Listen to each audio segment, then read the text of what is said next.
He's Nick, I'm Matt, and we're Insufficient. Matthew. It's been a hot minute, buddy. Turtle Dove. Follow us on TikTok, because I guess that didn't get banned. And you can see today's original intro, which was a little homage to our good friend Trey. And his birthday, 61 years old. Let me tell you something. He is popping up on social media feeds everywhere. What do you mean? With him, like, people are just running into him, and he's smiling and taking photos. And he seems to like it, and it's weird. Does he like it? It looks like, I mean, he's genuinely smiling, and like they do this thing where you like draw lines of how their bodies are placed, and it shows you if in that photo the people want to be together or not. Yeah, and he does. If you draw the line, he's leaning in towards everybody. I mean, that's not surprising. I think, Trey talks about how happy he is with everybody he doesn't think we're any good. He doesn't think we're good looking, but he's happy that we come up to say hi to him. By the way, definitely doesn't think we're good looking. I was talking in a roundabout way with somebody that's kind of plugged in to the scene a little bit more than we are. Yeah. And the only criticism that they gave, it was specifically you, but our show in general, is that the Mexico show is really only supposed to be around 3,000 or 4,000 people max. Like, what? That's the cap. Who told you that? That's just what they're saying. They're saying that in general it should be about a fifth the size of a regular Phish show, which is about 20,000 people. So when we're criticizing small crowd sizes, no, we're not criticizing. They really took offense to this. Like, on a scale of 1 to 10, the level of offense was like above an 8. That our take is that Phish can't sell out Mexico. Okay, first thing, that's bullshit. They are supposed to be, yes, small. It's a smaller venue, but they did not sell it out. Even with so did you tell the person, okay, fine, it's a smaller venue, but did you think that even the venue that they sold, they didn't sell out? I did not do you didn't any think that, of that. You didn't think that quickly, No, dude, I'm not here to correct people. Is this Raj? No. Labia Lib? Those people are not connected. What are you talking about? Someone's connected? Those are just dudes. Couple of dudes. Bullshit. By the way. And we're not talking about crowd size. We're talking about how badly they play. Okay, but now this is where I'm going to take a little bit of a... Also, Led Zeppelin's not going on tour. I don't know why. That was fake? Yeah, it's fake. Oh, that makes me fucking mad, bro. Yep. My background's all fucked up. You fucked it up. I didn't fuck shit up. You fucked it up. Listen, we haven't been around for a while. We haven't even got to Trey's birthday. We're still on Mexico. I went back after, like I said, this was a brief kind of one-way information dump from them to me. And I went back and I listened to January 31st, 2025. The entire show in Riviera, Mexico. I think we reviewed it, right? Cars, Trucks, and Buses opens up. MoMA Dance. Anyway, this is a top 10 show of the year. It's a top 5 show of the year. No, it's not. It is. That possum is fire. And what's really interesting is that it's Paige who changed what he's doing. And you can hear old Paige in Mexico. And then when he comes on to tour, old Paige is gone. Here's the deal. Mexico shows suck. I'm not going to change my opinion. When you compare them to the rest of the tours, they suck. They suck. They're just not good. And especially for how much you're paying. Why are we having this conversation again? We have proven this to be true. And we have been lectured. Nobody lectured us. Nobody lectured me. That is true. You're also harder to find. They might have lectured you. And you're harder to find than I am. Yeah, but except for that's not true. You're the official Insufficient account guy. Not only you guys are talking to if you're talking to official Insufficient, that's Matt. Talk to him. Don't talk to me. Yeah, but here's the thing. They know I'm softer. Yeah, you're much softer. You curled up in a bun and you let someone just kick you. I said, thank you, sir. May I have another? Yeah, exactly. Not me. Not me. And I have heard from more than one person that they had a tough time selling it out last year. So even that, just because it's a smaller venue doesn't have anything to do with the fact that they didn't sell out what they should have been able to sell out. And they didn't. I Which do is why seem they're to promoting think, it earlier. I do seem to think that if we're nicer about it, we might get tickets. No, we're not getting tickets. I'm just saying. I feel like if we were nicer about it, I don't want to go. I don't want to go. I don't want to go. You don't want to see Phish on a beach. No, I don't give a fuck. What? So I can see fucking slow fish? I'm all set. Okay, but why is it slow fish? Yeah, that's Because my next take. to the sea. Yeah, Fishman can't, like, his eyes are telling him, hey, slow down. By the way, why have they never replayed the Sphere? That's weird, right? No, it's not. We already talked about this, and we hit the nail on the head, and that's why they're not playing it. What are you talking about? We can't take a week off and then you come back and try to redo the stuff you've already done. I'm sandbagging the shit out of you on Trey's birthday. Yeah, it's ridiculous. But wait, they're not going to play. Why did we decide they didn't play the Sphere? I don't remember. They didn't like things. it. They didn't like it. Yes, but here's what's weird. They liked some parts of it. Mike liked not having his gear so much. He got rid of it all. Yeah, no, so they liked the sound. They actually took that idea and put it in the sound that they have now, the way that they're running their sound. That's what they got out of it. Other than that, they didn't like it. They didn't like it. Which is weird, because the guy's friends with Trey. You think he would play another round of shows there, because Trey helped build it, in air quotes. You know what I saw the other day is Pink Floyd from Ontario, 1975. A new video just came out, redone in 4K. Awesome. Is it the whole video? It's probably been an hour, a little over an hour worth of music. How many songs? I don't know, but what's the set list? Shut up. It's everything from the Dark Side of the Moon and stuff. And dude, that sounds amazing. And from like Echoes. Oh, let me tell you something though. I watched after last week, last week we're off. Trey, we're gonna get to your birthday, buddy. Okay, we love you, but we're playing catch up here. I saw some clips of Dave Gilmour.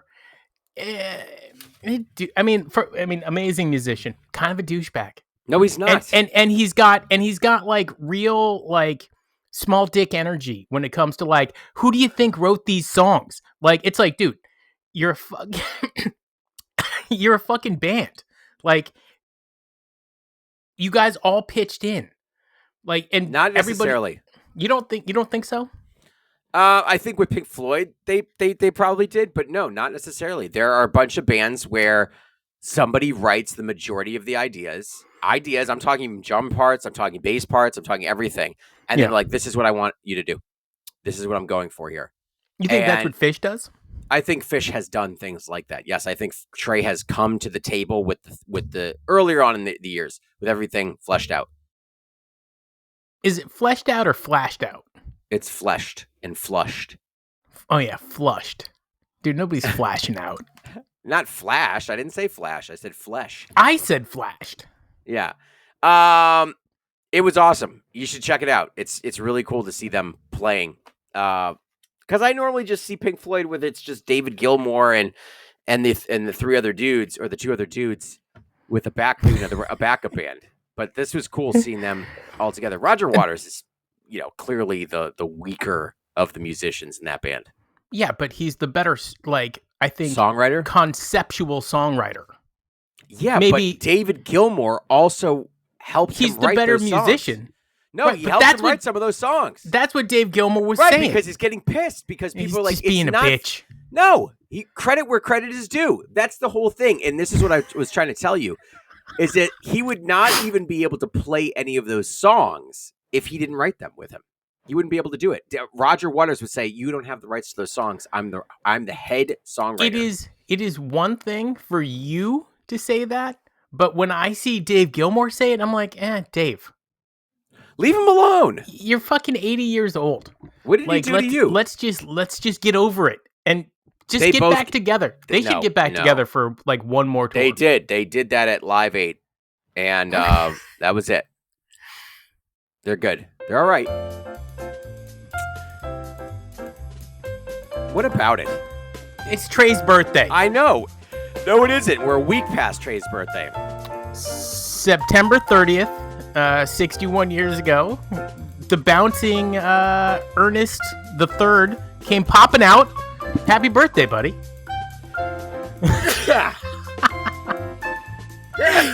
Your birthday is so that's what I think. meaningful to Matt that he sneezes. Yeah. Happy birthday, Whitey. We missed it. We love you. We do. We do. Looks like he went out to dinner. Did he?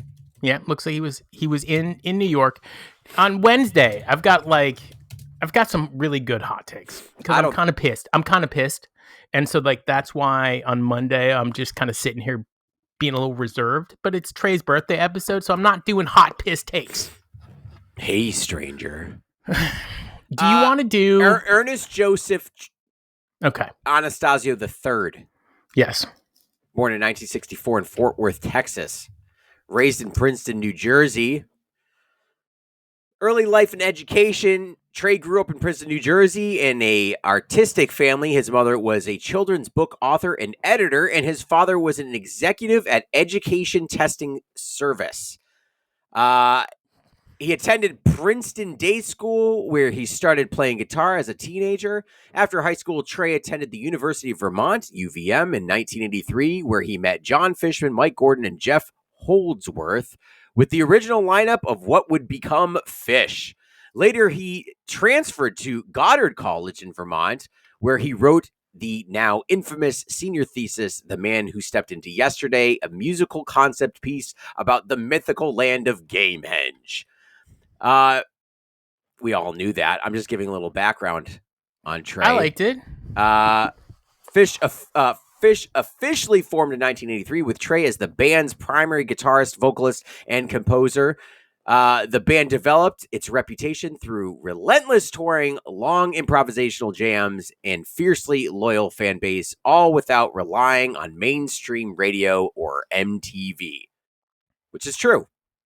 Solo projects include stuff or sit-ins with, Dave Matthews Band, Carlos Santana, Herbie Hancock. They're great. Who else did he sat in with a bunch of other people? They didn't really put in much to that. Everybody knew it. This is very surface level bullshit. Look, it's from your heart. It's very meaningful because it's all stuff you know. No, as somebody who knows you, right? You know all of this stuff. For you to actually do that 3 minutes was painful. Yeah, I know. Because you're like, this is so old hash. Speaking of old hash, Mansfield, Massachusetts, over the weekend, like a whole bunch of bands from the 80s and 90s got together at Great Woods. It was called Old Hash? Dude, it might as well have been. The B-52s were there, which, by the way, I thought they were retired.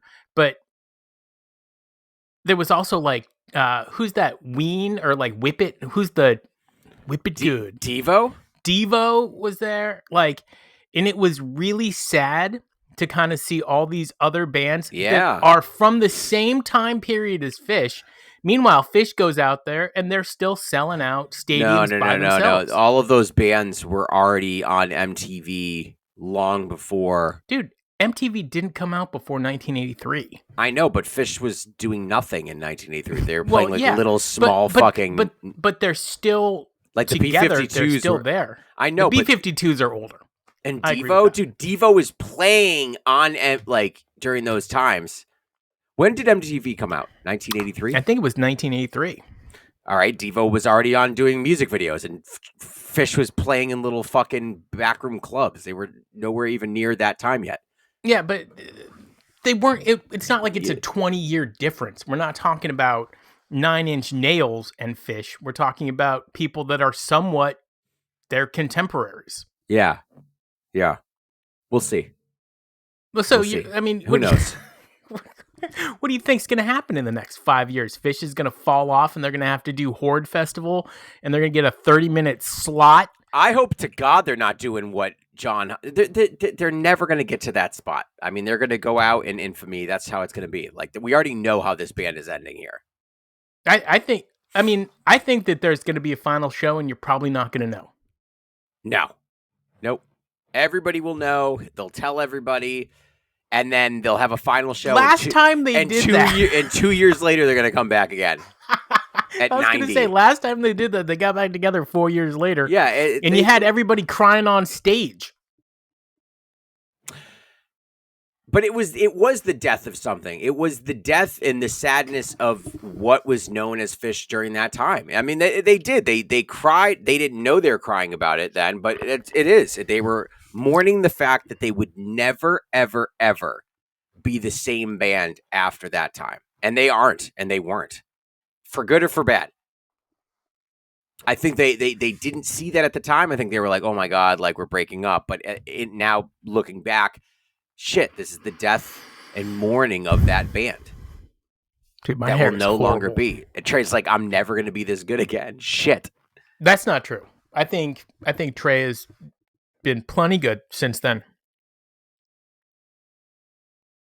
Yeah, Second highest rated show of all time was SPAC this summer. Oh, it was of great. all time. Great.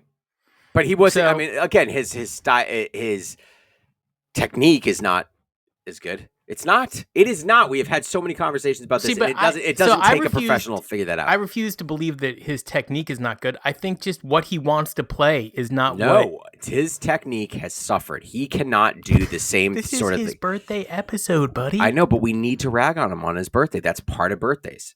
That is So- part of birthdays. Yeah. So like Yeah. we're reflecting at, you've downgraded as a musician. It's okay. We love you.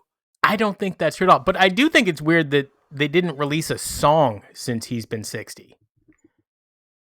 Like, not one new bit of music has come All right. out. We'll talk about that in the next episode. Okay. I had one more point, though. What's the point? Okay, so, Paige, if you want to do something nice for Trey for his birthday, this is Come out gonna with be- another album. No, he did. We'll talk about that tomorrow or on Wednesday, and that's kind of where the hot takes start from this guy. But Trey is like absolutely crushing it with his David Bowie like impression on stage, being able to sing. I think he's really leaning into it, and so I was kind of looking back and I was thinking, what are some of these songs that Phish could play? And I saw and I remembered that they did Ziggy Stardust, right? Yeah. Ziggy played guitar. But when they did it, who sings it? Paige. Paige comes out. He lawn boys it. He's singing in front of the stage. Paige needs to say, you know what? That was like 30 years ago. I'm going to give this song back. And going forward, Trey should sing it. Trish is singing? Trey should sing it. I think you said Trish, though. I might have. Trey is now Trish to us. Hey, Hey, Trish. Trish. Yeah, that could be interesting. Happy birthday, Trey. He's Matt. I'm Nick. Trey, it was your birthday. We gave you the best 61st birthday episode you got anywhere. On a scale of 1 to 10, it was probably like a 4. All right. What's the biggest flex? Catching a 30-minute tweezer or being at the show where they butchered Fluffhead and still crushed it?